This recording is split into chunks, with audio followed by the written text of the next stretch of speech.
All right. Kia ora, everyone. Welcome. Ko Frianwadia to Koingua.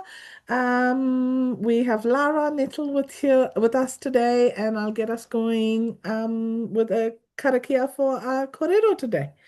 All righty. So karakia timatanga. Manakitia teine hui, manakitia teine ropu, manakitia teine whanau. Tainoa ki teine kaupapa. Arahina na korero, arahina na patai, arahina na ture nei, kia puta ai te maramatanga. So bless this meeting, bless this group, bless this family as we come together for this gathering, guide the discussion, guide the questions, guide the intent so that we move on to greater understanding. Welcome. Kia ora, Lara, thank you so much. I have been really excited about this, and I must admit, I'm really excited because you get to tell us about the research and your mahi in your own words, and share sort of, the journey you've been through over the whole process. So we're really, really excited to have you. I'm going to introduce you a bit and then it's on to you and you can add on to that whatever you wish, okay? So kia ora. I am Frian Wadia. I'm founder and chairperson for NATINA. And we've got Lara Nettle here today. So Lara is a researcher with a deep personal connection within the neurodivergent community. As an undiagnosed autistic learner with ADHD and now also a parent to a neurodivergent teen, Lara has harnessed her scars and hardships into purpose, spending the past 7 years exploring neurodiversity, supports, and liberation and activism in this space. Lara is the founder of Game Changers League, a safe, empowering space where neurodivergent young people can play, learn, and thrive. Lara's recent master's research explores what makes education psychologically safe for those who don't fit inside the box, using Game Changers League as a powerful case study. So today, Lara is going to talk about her research on what makes learning environments psychologically safe for neurodivergent young people and how safety, inclusion, and autonomy impact group participation and engagement. So co-designed with youth, this research offers valuable insights into barriers neurodivergent tamariki face and practical ways to create more inclusive, empowering spaces in education. So welcome, Lara.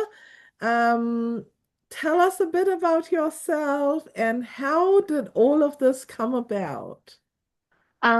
Well, thank you for having me. Any opportunity to talk about my special interest is a welcome opportunity. Trying to get me to shut up might be a little bit more difficult, but um, so I was born in 1970. I've just had my 55th birthday, and I had a rotten time at school. And after my kid was identified as possibly having ADHD, and we just went, oh no, they're just like us. There's nothing wrong with them. I then came very quickly to my own ADHD diagnosis, and then shortly afterwards to an identification as an autistic individual, though I'm not formally diagnosed autistic. I like to say I'm peer-reviewed autistic rather than formally diagnosed. Um, and the one stipulation I had with my husband when we were negotiating whether or not we'd have kids was I don't want my kid to go through what I went through in education because it was really damaging. Um, and so I sort of made it my life's mission to advocate and, do everything I could to support my kid through education. And my kid is currently not engaged in education due to their own trauma. So um, the thing that has kind of shocked me the most is that I finished my master's 50 years after I entered formal education, and not as much has changed as we would hope.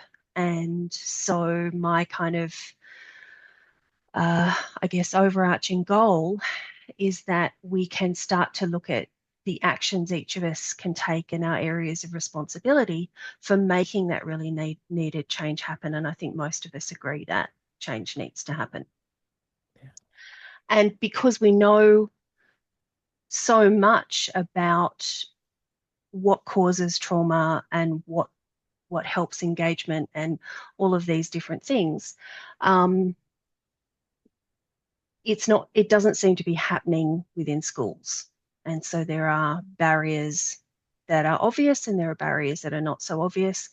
So I just really wanted to take the lens and the viewpoint of the kids that I deal with, who are some of the most, I guess, economically privileged but psychologically marginalized within our community, and say, what do you think we need to fix? You know, what were your experience? How is it broken? What would have made a difference for you, and what will make a difference for you going forward?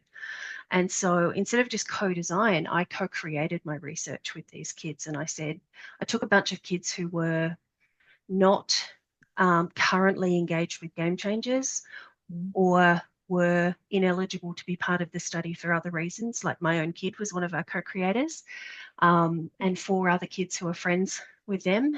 And I ended up with a group of 5 autistic, gifted teenagers with wide spectrum of educational outcomes. One of them was already in second year uni um, when we finished the research. One of them was out of education entirely. Some of them are still in. So lots of different outcomes there. So that's kind of my why, is because I want change. Um, and yeah. That's amazing. Look, I think in this space, we often learn through our children, with our children, um, and the personal experiences we have, and the trauma that it ultimately sort of leads to, often drives a lot of the work that we do, you know. And so I just want to acknowledge that, Lara, you know, this is not just about one instance. This is something that you've experienced over the years. It's something you've experienced in your own education, your own childhood, and then you've had to go through it, sort of relive it again, you know, with your child, alongside your child. And it's hard. I think sometimes it's so hard, isn't it?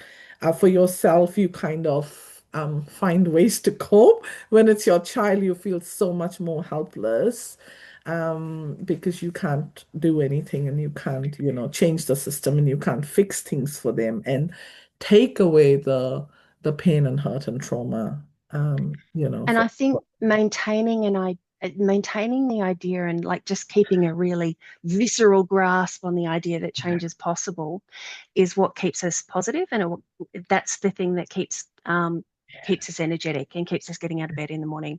yeah, Yeah, yeah. absolutely. I remember I was going through a real downtime, and I was struggling with my own mental health. And I remember going to the GP, and my usual GP wasn't there. It was somebody else. And he was very blatant about how I should just move on, and how I was being unrealistic, expecting systems to change. And he actually said that to me. And you know, the first thing that came to my head was why would I wake up every morning if I don't expect anything to change, you know? And you're right, hope, you know, that things will change, hope that things will change for the better, for, you know, those who are coming after us, the kids coming after our kids even, is what keeps us going. So thank you for your Well, hard and the flip work. side to that too, obviously, is the people who don't believe that change is possible, or the people who don't say that change is possible, are the ones that the current system works for. True, true, so true, right? So if the current system is working for you, you're not motivated to change. Yeah, yeah. And also, I think you don't understand or empathize, or relate to what everybody else is going through, you know, where the system is not working for them. So you're so right about that. So Mm. no, I just want to just acknowledge this, and say thank you for your perseverance and your hope, you know, to keep going. And I think I've always admired this about you. You have shared your aspirations always with compassion and kindness for, the system that doesn't work, the people who don't get it. So thank you for that. And I know it takes a lot to maintain that. Tell me a little bit about what is psychological safety. In your research, what have you found out? And sort of why is it so crucial, such a crucial precondition for engagement, especially for our neurodivergent people or, any other marginalized, disadvantaged groups, trauma affected people? Why is it so important for that group of people? I just want to Totoko what Cheryl's put in the comments. The system isn't broken, it's working exactly as it was designed to work. And yeah, It's true. absolutely. Yeah. That is Um, so true.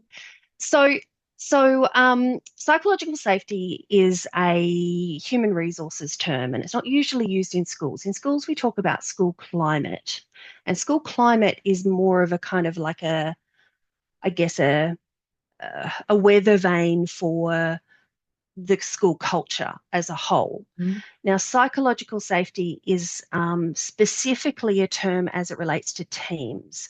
And a really good way of talking about psychological safety is if we're able to bring our full self to our work and we're able to relax and not have to mask or pretend to be somebody we're not, then we're able to bring our best to our work, and our work should thrive.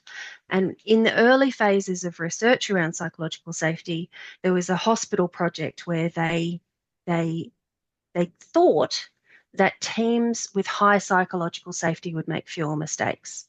What they found was teams with high psychological safety reported many, many more mistakes.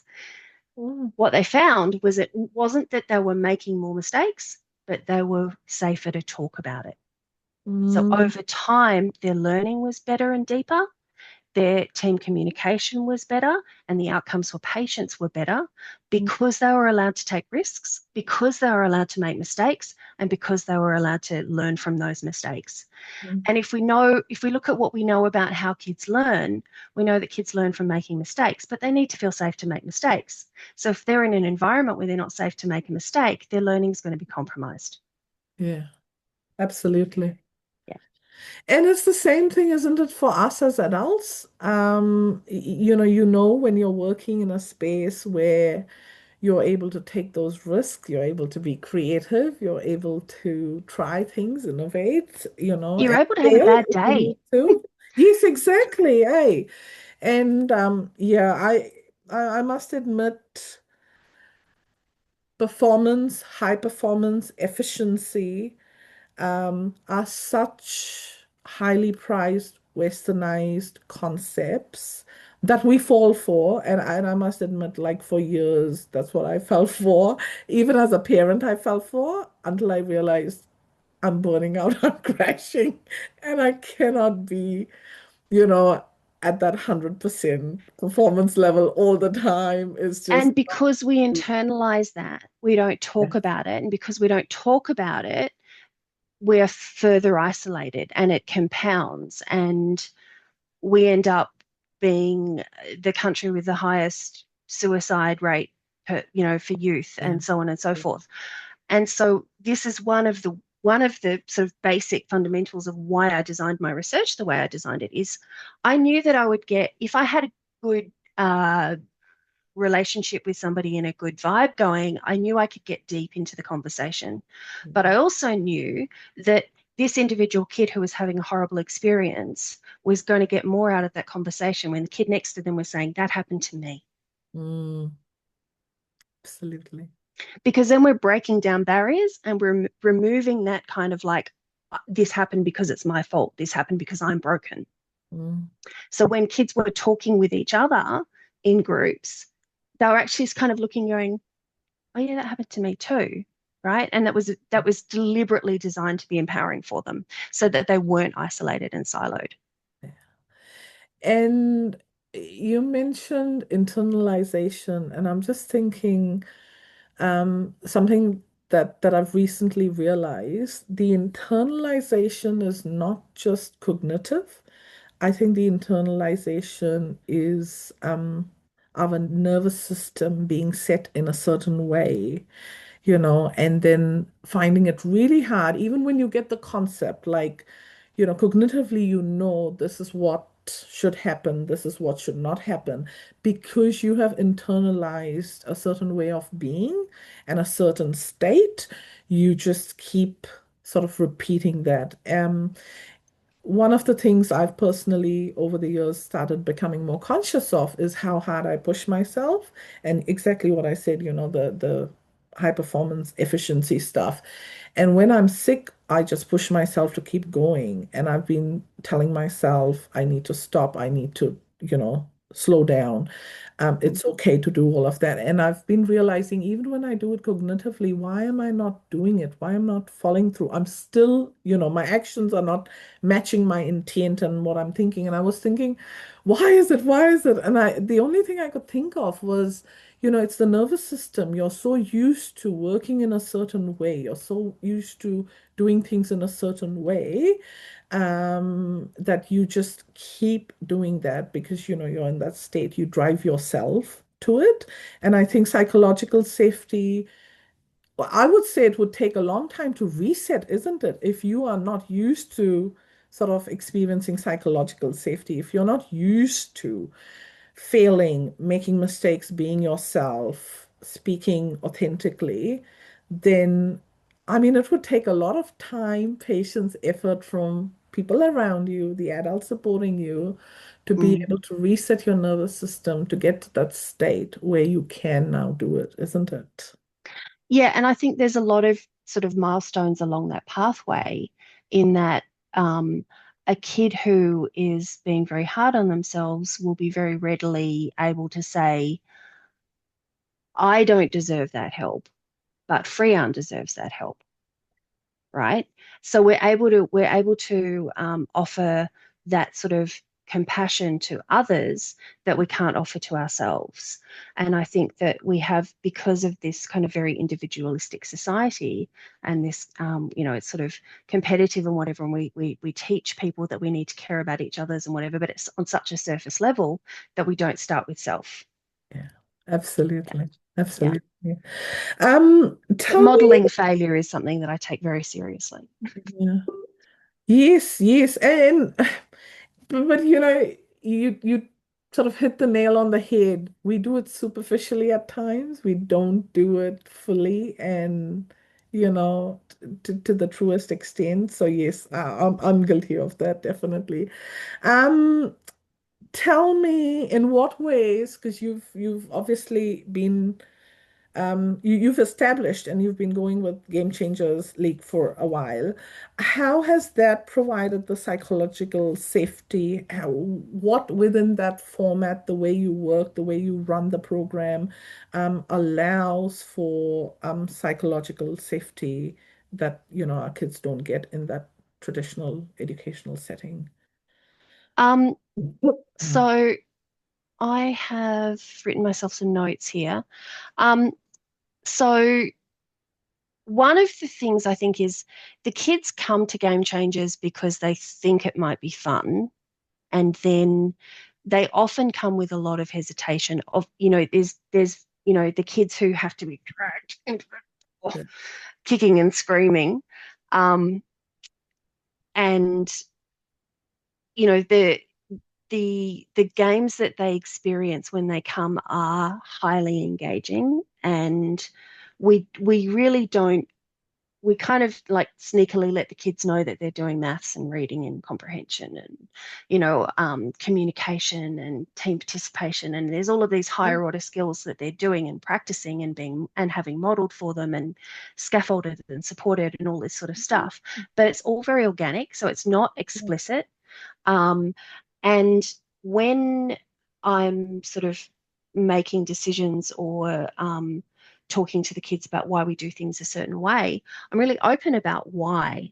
And I answer their questions, and I have a very explicitly pro-social agenda. And we know what our values are, and we know how our policies reflect our values, and we know that our actions reflect our policies. So everything's kind of internally consistent for the kids. And if something isn't internally consistent, they will tell me. Yeah. And I'm open to that, and I want to hear from them, and I want to know, if something's not going right for them, I want to know, and I want to show them what self-advocacy looks like, and I want them to feel like their experiences matter. And I think part of that is I'm the boss, so I've created the environment that I want to be in. Yeah. Um, and that starts from me, how I treat myself, and Yes. then it's how I treat my staff, and then it's how my staff treat the kids, and it's how we treat the parents. And if there's a problem, what do we do? Um, and we just try at all times to be as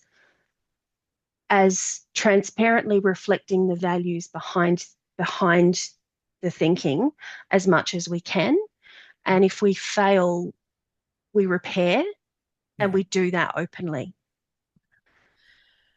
Love that you actually fail and repair, because I think sometimes we say it's okay to fail, but we don't actually make the effort to repair. We don't actually make the effort to learn from that failing. We hit ourselves in the head and go, stupid, stupid, stupid. Yeah. Not, Yeah. well, that's a new way to fail. Won't Absolutely. be doing And that again unless I do.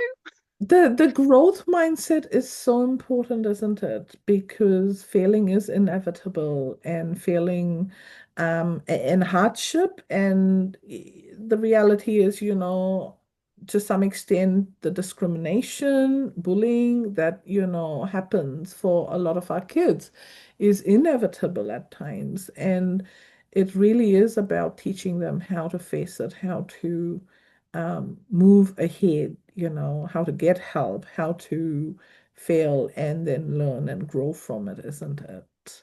Any adult who has grown to adulthood with undiagnosed ADHD has a strong relationship with failure.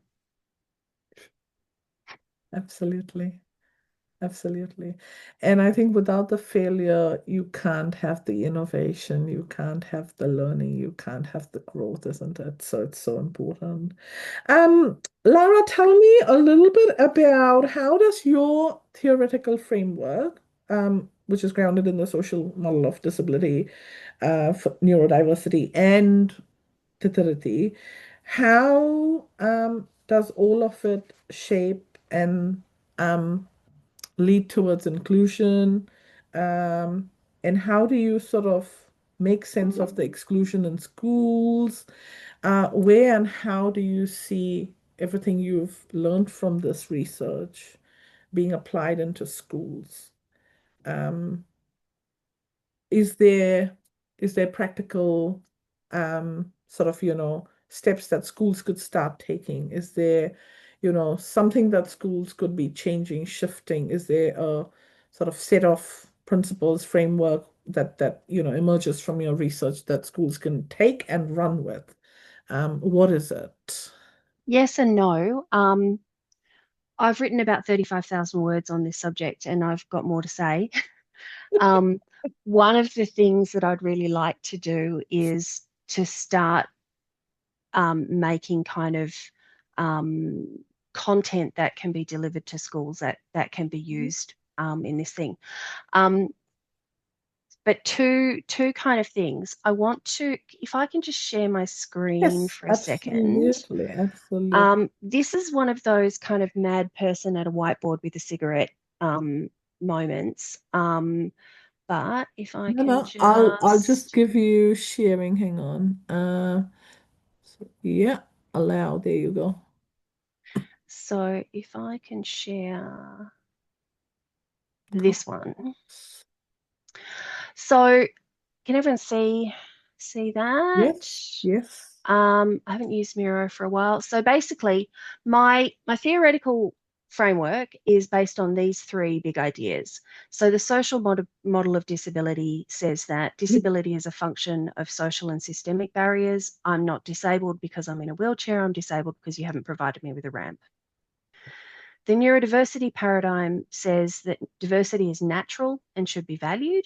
And so things like dyslexia and ADHD are actually biologically adaptive, and there are great benefits from having different ways of looking at problems. And then the third kind of model I was looking at is really hard to kind of put into a nutshell, but basically many indigenous cultures embrace every individual that is part of the group because they're part of the group. They don't have to add value. They don't have to have, you know, economic productivity. They don't have to be pretty. They just have to be one of us. And being one of us is enough that you get the unconditional positive regard of the group, Yeah. and that group inclusion is a precondition that is just a very, very basic expectation. You're Mm, one of us, we love you, we care for you. yeah. I'm one of us, you love me, you care for me. Yeah. So it's just that kind of You very, very belong. basic belonging. You Yeah. belong, isn't it? Yeah. So the big idea there is that we prioritize the community over the individual. But the Mm, flip side of that is that the individual is the priority because they're part of the community. So it's not one or the other, it's actually both. Um, and so then we've got the values underlying those ideas, valuing diversity, addressing power dynamics, building inclusive systems, and fostering belonging. And then the social model of disability gives us equity and inclusion, interdependence as strength, autonomy and dignity, and the responsibility shift from the individual to the systems. mm, And then again, in Indigenous theory, interdependence and reciprocity, self-determination, collective responsibility, as in that we care for each other, mm. and then healing and restoration. And I think that's a really important one for schools because of what came out of my research, as well as my own sort of feelings. Mm, Um, and so then coming back over here, psychological safety comes from social and environmental supports for difference in workplaces, schools, and communities in these different ways. We mm, embrace neurodiversity. We promote open communication, flexibility, and genuine understanding, shift attitudes and practices, provide reasonable accommodations, address power imbalances, and individualize success criteria and growth. So mm, we're not comparing Freon to Lara, we're comparing Freon today to Freon a year ago. Yeah. mm, And so these steps here, oh, I'm ruining my beautiful Miro board here. Um, these steps here are actionable. Now, who can take those actions? That's that's the tricky part, right? Because we've got kind of broadly three levels of responsibility. We've got the individual, and that could be an individual teacher, a teacher's aide, or an RTLB, or a parent, or a kid. The yeah. kids can do some of these things as well, right?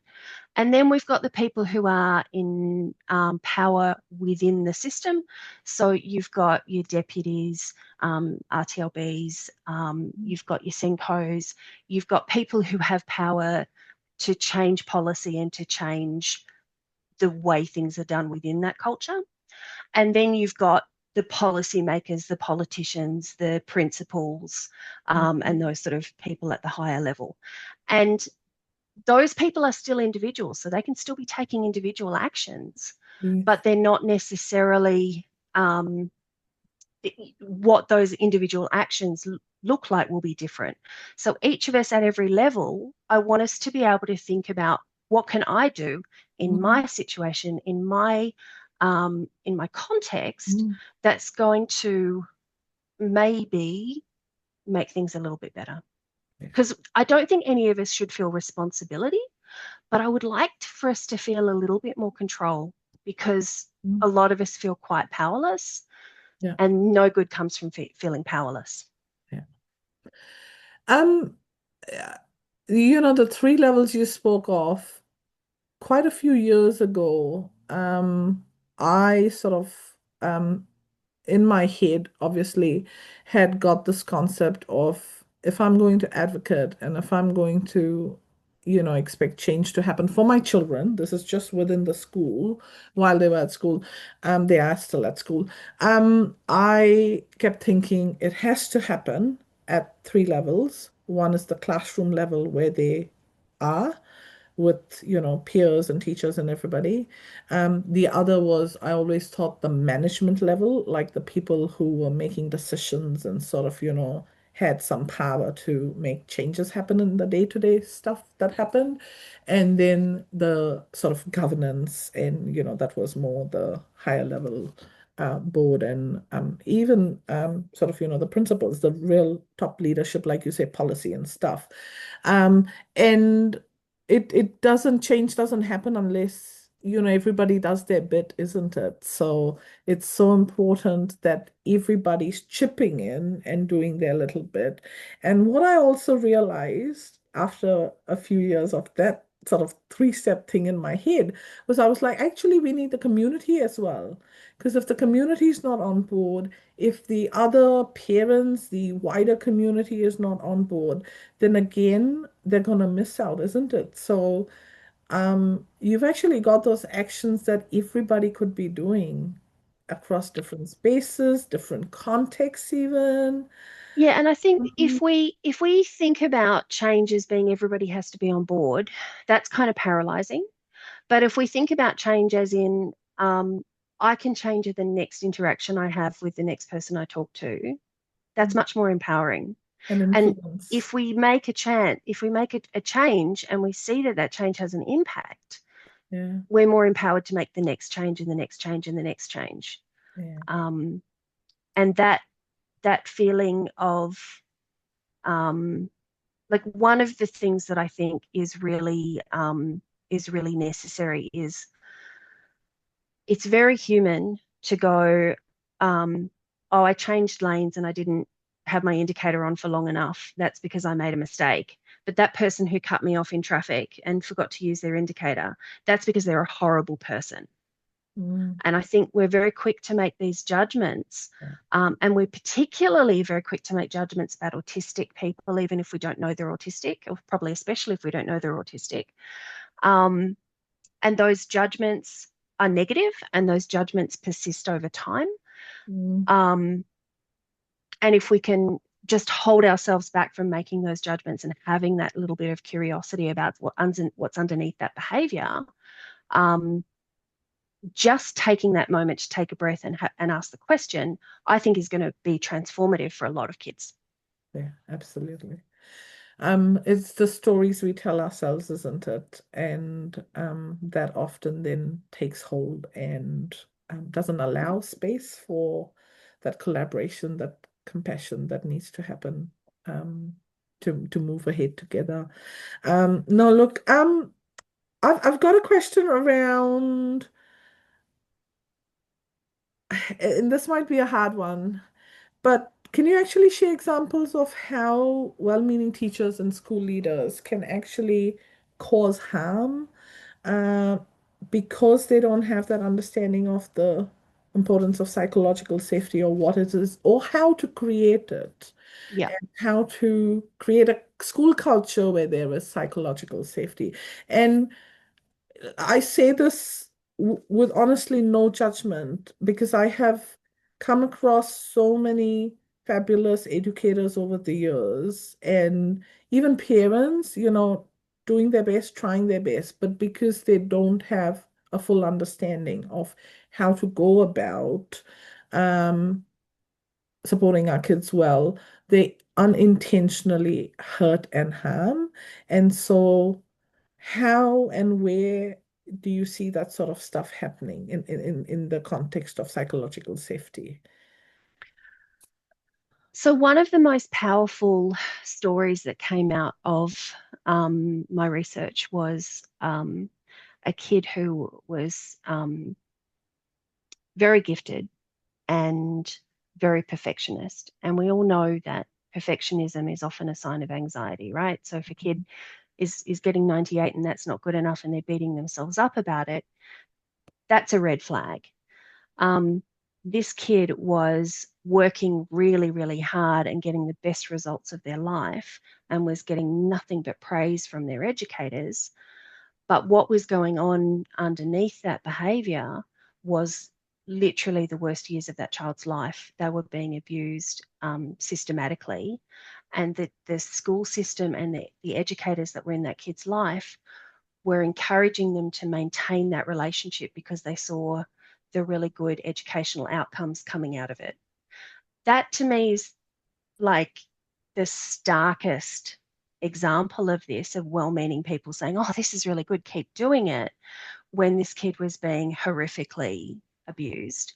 And they're getting support now, and everything's great. But and they've got the insight now to know how terrible that was, but not noticing the change from happy kid who did really well to kid who was obsessed with that 1% and focusing on the results, not on the change in behavior. Um, things that came up again and again from the kids in their own words were failing to address bullying, lack of understanding and misinterpretation of behavior. A lot of kids said that their educators lacked a basic understanding of neurodiversity, and just assuming that kids were weird or they had the wrong facial expressions or whatever. Kids really were extremely uncomfortable about being used as an example, whether that was positive or negative. Some kids were saying, oh, don't be like that. And other kids were like, oh, you should be like this. And all of them really hated it. Kids finding that policies were interpreted differently and inconsistently and unpredictably, and that lack of predictability was really destabilizing for the kids.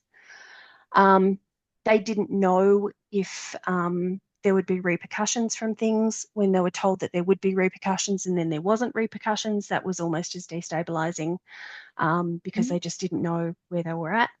Failure to follow through on stated intentions and rules. The kids really felt that unmet expectations eroded their feeling of safety. A lot of them had a lack of adequate support or resources, and they didn't even bother asking for their needs to be met because they kept on being told, oh, we can't do that, we can't do that, we can't do that. And a lot of kids said that they felt that if they did express distress, that their distress was either dismissed or minimized.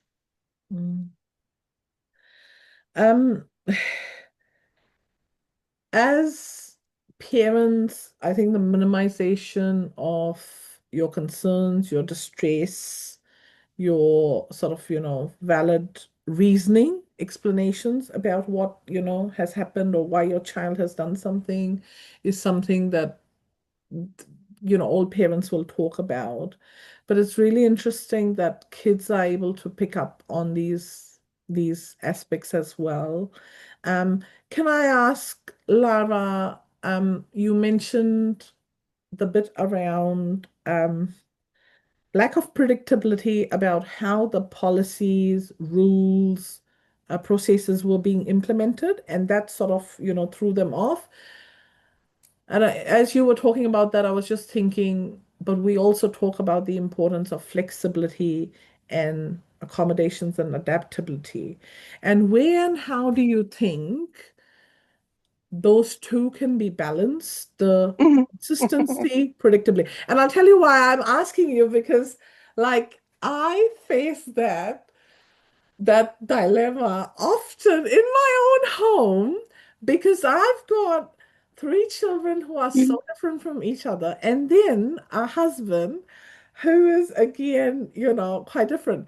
And so sometimes, like this is how in my head I think I have two members of my family who are sort of on this side, consistency, rigidity, once you say it, you have to do it, da da da. Two members of my family on this side who require adaptability, flexibility, and I have to flex and bend. And if I don't, I will cause a meltdown. But if I flex and bend here, it's going to cause a, disruption here. And there's two or others who are going to get. Brian, How that do you sounds like do it? Like, how do paradise. you do it? That sounds like paradise because I have that person and that person in the one head. There is a meme that is my favorite meme of all time, I think. It's got Gollum and it's like, we needs routines and consistency, and the other one is but we hates it. Um, so the answer is obviously like openness, communication, compromise.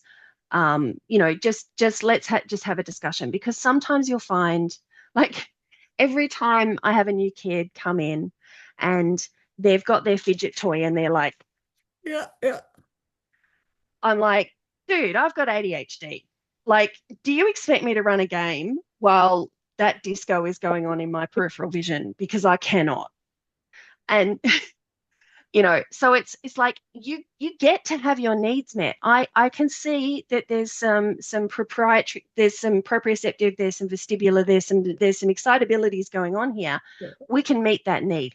Here's a wobble cushion. Here's something you can fiddle with under the chair, and maybe you just need to do some pacing every now and then between turns. There's also That's all fine, yeah, and you get your needs met, but you don't get all your wants met. yeah. And I think you've nailed it.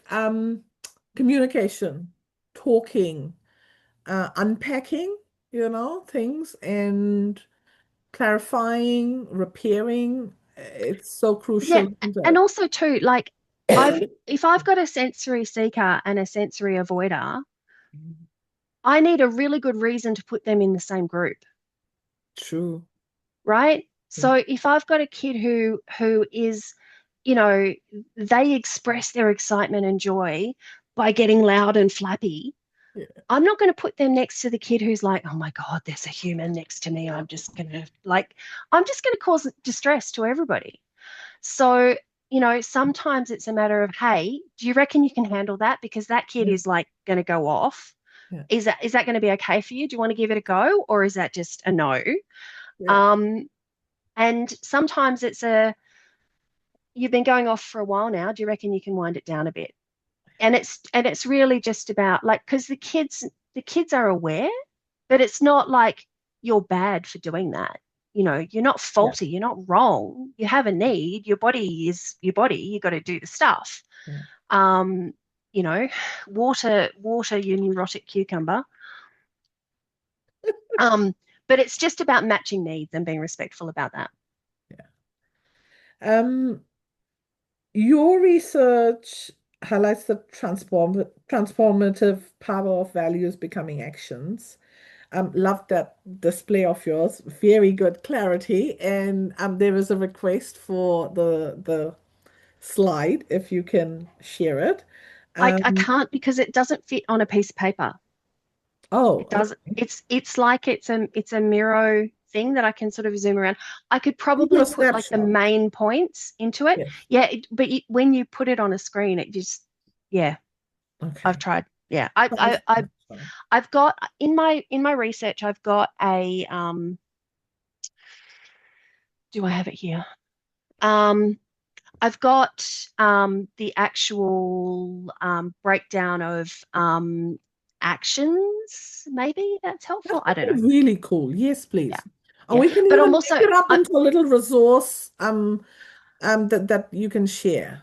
So I can yeah. you can put it together. Um, Yeah. yes, and yes. Um, I'm also thinking about very much in terms of um the conference and how it's going to be presented at the conference. So maybe Yes. I'll have some thinking around that. Yeah. Yes, that'll be awesome. Because I think it's so important that there's the actionable stuff that people can take away and start working on, isn't it? Like even if it's tiny bits and pieces. Mhm. Um, Oh, can I just add one thing to the yes, to yes, the um the contrasting needs thing? yes. My whole kind of thesis around what schools can do is, if we cater to the needs of the most marginalized and the most vulnerable, nobody will have unmet needs, right? If we remove systemic barriers, everybody has access. If we give everybody the opportunity to have a 10-minute rest break, nobody loses. And it's just this way of thinking about accommodations as needed basic structures rather than special use case. Yeah, Everybody should get yeah, their needs met. yeah, yeah, absolutely. And I think this is why some of our kids sometimes, when they are offered those accommodations, they don't want to take it. Oh, And we there's a hear it horrendous so stigma often. associated with Yeah, using yeah, accommodations. exactly. Horrendous. It's like you need it, so here you go, you can have it.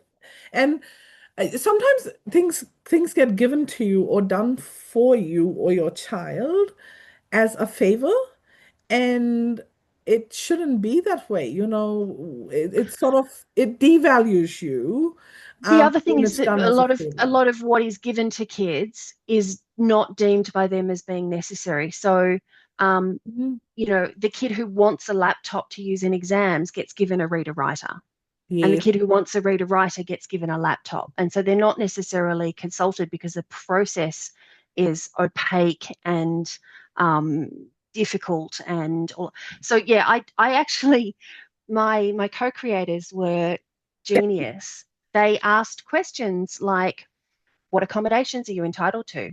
What accommodations do you need? What accommodations do you use?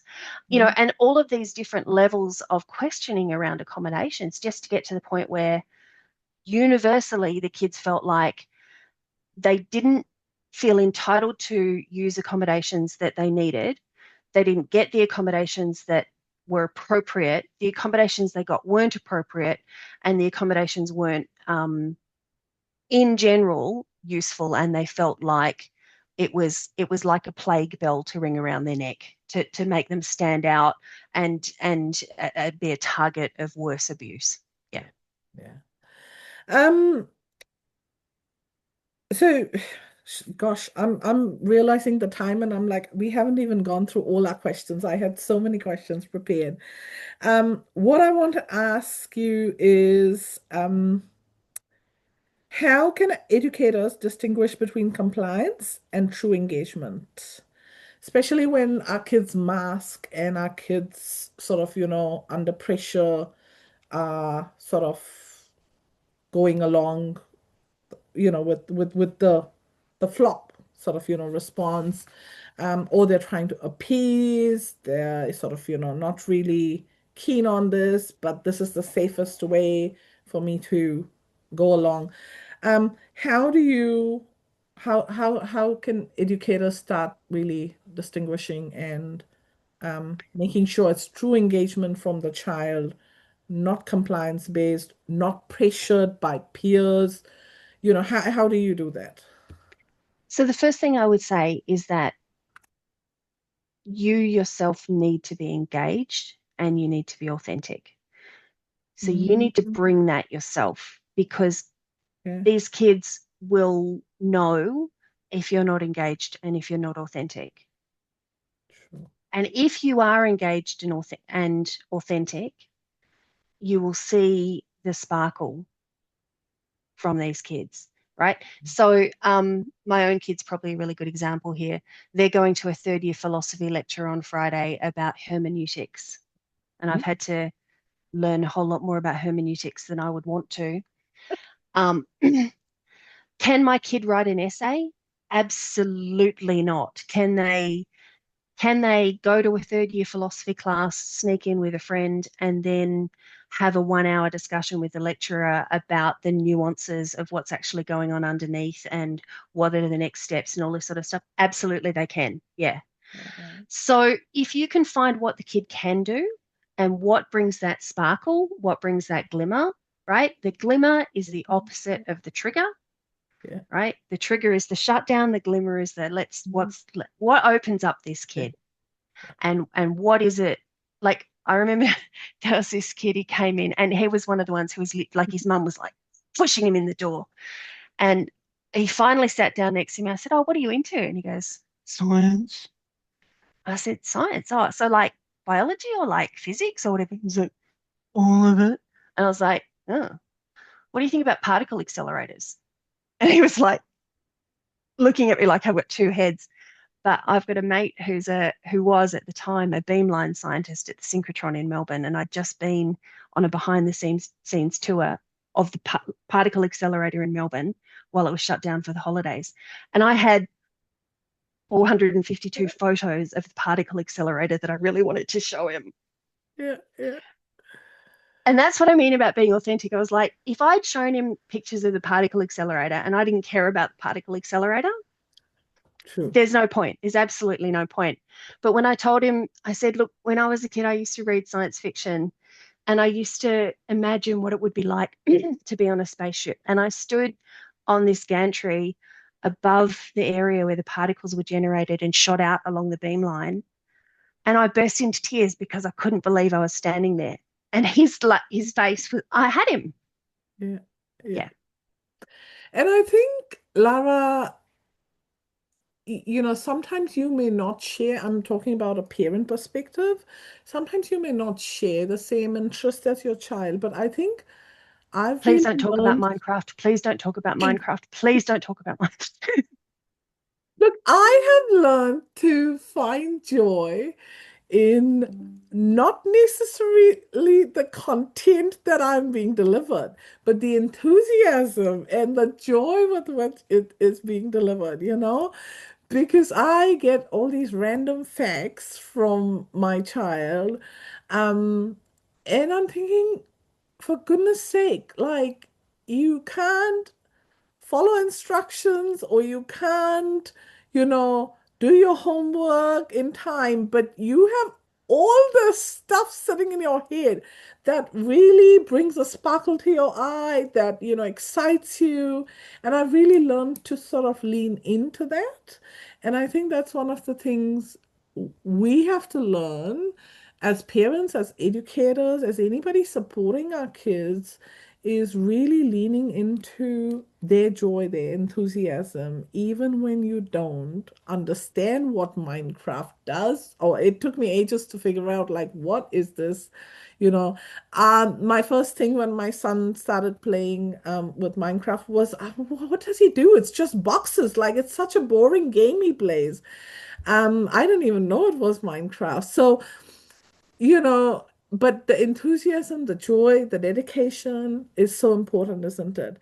The other thing I want to quickly touch base on is how and are there any things that you think could alert us about the interest not just being the glimmers, bringing joy, but being sort of safety nets, where I'd rather do this because there's nothing else safer, or I'd rather do this because this is the safest option for me, or this is the least risky option for me.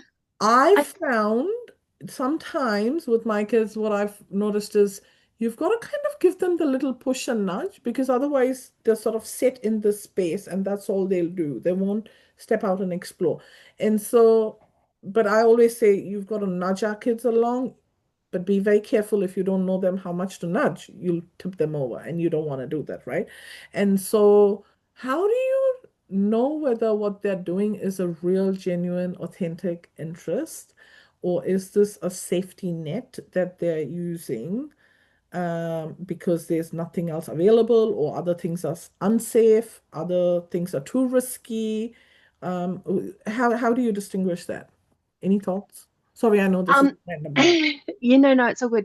My perspective is very much sort of, a gifted brain perspective, where if there is room for growth, it will be taken up if there's capacity. So, um, from the perspective of, like, I used to joke, I said, if I locked my kid in a library and slid a pizza under the door once a week, that kid would learn, you know?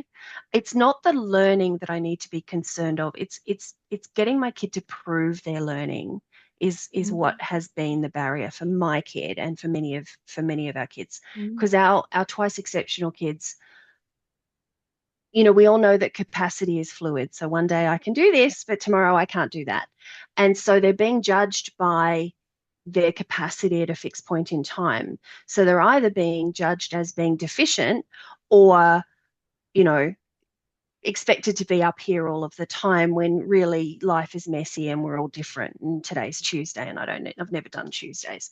So it's really about like, is that kid doing that behavior because it's safe because they need safety right now? Mm, Or is this kid doing that thing because it's not taxing and I'm bored with this and I'm bored with that and bored with that? But if I put something else on their plate, would that thing spark their interest? Or the other thing is like, train spotting is the classic kind of autistic parallel, right? If you gave that kid a whole nother line of trains to look at, like here's the trains that go to the Swiss Alps. Do you want to look at those? Because that's opening up geography and geology and like all of that kind of thing. But it's still trains. yeah, Um, so sometimes the kids need depth and complexity. Sometimes they need safety. Sometimes they just need comfort. And once they're comfortable, they'll step out. yeah, If they're continually going back to comfort and they're not engaging in what you need them to engage in, that's time for a broader conversation. And the other thing I'd really stress is the most effective pedagogical tool that you have with any of these little quirky weirdos that I use the term weirdo as a positive. It's not a pejorative. Weirdo is good in my book. But if you have a little weirdo, the best thing that you can do is invest a bit of time in getting to know them, and what does excited look like? What does sad look like? What does scared look like? What is mm, because I've got one kid who flaps when they're really excited. I've got another kid who flaps when they're freaking out. So mm, flapping doesn't mean one thing. It means it's highly individual. So I know that kid, that's something I need to be aware of. I need to change what's happening for that kid because they're not coping. That kid is having the time of their life. yeah, yeah. I think uh, what you've touched on is that relational safety, knowing the child really well, using that knowledge then to relate with them, to connect with them, to, engage with them is so important, isn't it? Mm, Yeah, parents, teachers who know their kids really well will do it quite naturally. But I think it's important that if we want our kids to be really successful and sort of, engaging across spaces, being well supported by others, then we need to be able to share that, isn't it? So I think it's important that if you can understand your child really well, you've got to be able to articulate what does this mean? What does that mean?